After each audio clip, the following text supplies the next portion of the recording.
Let's move on to a new story now. Judges and magistrates, they can now hand out more lenient sentences than previously to people described as having, quote, a difficult or deprived background. Now, there aren't many examples on the list, but poverty is included as an example of this mitigating factor.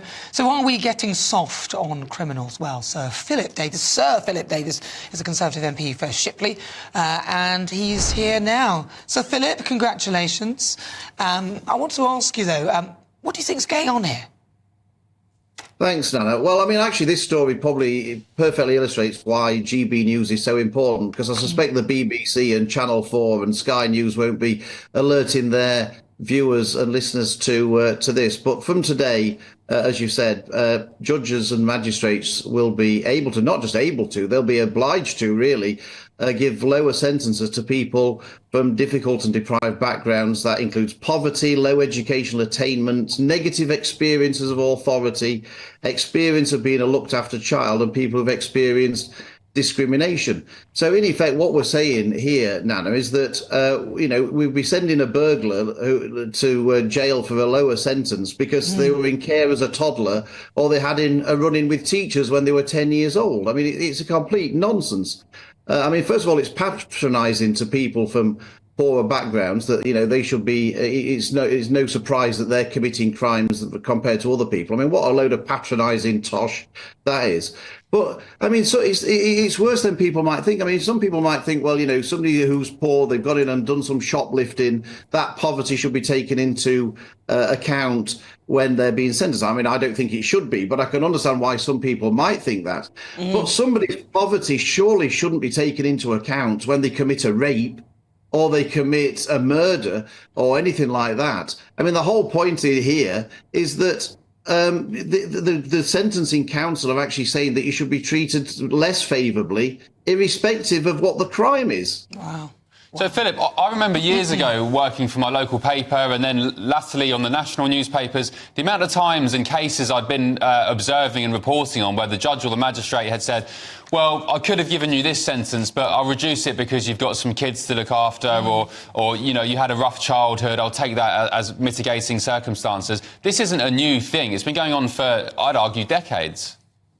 Yeah, no, you're absolutely right, Ben. It's not entirely new in this, but this is codifying. This is actually obliging judges and magistrates to do this. This is part of the Sentencing Council guidelines in the sense that if somebody doesn't do this in court, they're subject to an appeal, and presumably the criminal would win their appeal. It makes it clear that somebody who is pregnant should be treated more favourably by the courts. So in effect, what you're going to find, and you already get this to a certain extent, Ben, you're right, but it's going to happen more and more. Women who commit a serious offence, for example, are going to deliberately get themselves pregnant. I've seen it happen already. Of course it did. In between committing the crime and being sentenced, because they know it will come with a lesser sentence. Now, that cannot be right. Judges and magistrates are told that they've got to act without fear or favour, affection or ill will. And this is actually making sure, I always thought we were equal before the law. And these new guidelines are making sure that we are anything but equal before the law. As far as I'm concerned, it's a complete outrage. And this unelected bunch of judges and do-gooders on the Sentencing Council need to be put back in their box. Isn't the truth of this, and it is the elephant in the room, that they don't have enough prisons, they don't have enough space in prisons, and this is just an excuse. And also we've seen how the legal system, the Crown Prosecution Service has been operating. There's backlogs, there's delays, there's all sorts of things going on. Isn't this the reality and the truth of this, that they simply don't have enough prisons to put people in them? Yeah, we don't have enough prisons. I agree with that, but that isn't the basis of these changes. These are changes based on principle, not based on a pragmatic view about the number of prison places. This is enshrining. This is not just going to be a temporary thing until we can build some more prisons. This is going to be it. This is going to be how we sentence people going on into the future. So, but do you think they're doing that just to try and avoid putting people in prison, though, because they know they haven't got the space? So by finding a way of mitigating that, they can then justify it? No, they're doing it because they don't want to send people to prison, but they don't want to send people to prison because the liberal judicial establishment don't believe in prison. That's basically it. They don't believe in prison. It's nothing to do with prison places. These people don't believe in sending people to prison, and they will find any way possible not to do so. I want more criminals sent to prison, but unfortunately, that is not a common view amongst the judicial establishment. Yeah, it's a joke. I spoke to a knife crime campaigner over the weekend, and I said you could solve knife crime pretty much overnight by having a zero tolerance approach. Possession, 10 years. Using it, 20 years. Straight to prison. And he said, well, we can't do that because we've only got 500 prison spaces. Exactly. It's like, well, what kind of country do you want to live in? Do you want to live in a crime-ridden hellhole that's going down the line of San Francisco where anything goes? Or do you want to get your house in order?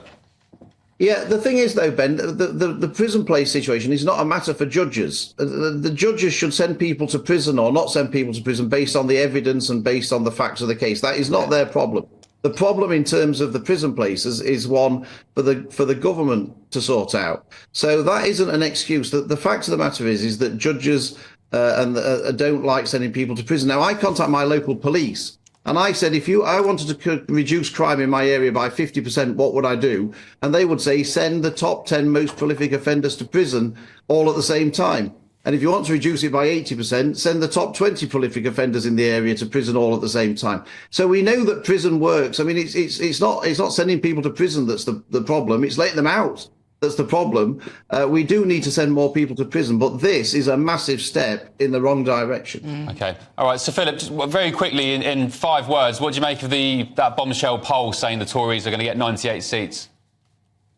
Well, we'll see. There's only one poll that matters. That's the one on election day. I mean, the thing is, I think there's a lot of people who haven't made their mind up. There's a lot of people who are really annoyed, really frustrated with the government. I am often one of those people too. But when it comes to an election, people have to think about do they really want Keir Starmer to have a 200 majority to inflict a load of woke socialism? Well, it looks like it. It looks like that's what they want. Well, let's see. When it comes to it, do people really want that? Yeah. That's the question they've got to answer. Right. Thank you, Sir Philip. Appreciate your time with us this morning. Thank you very much.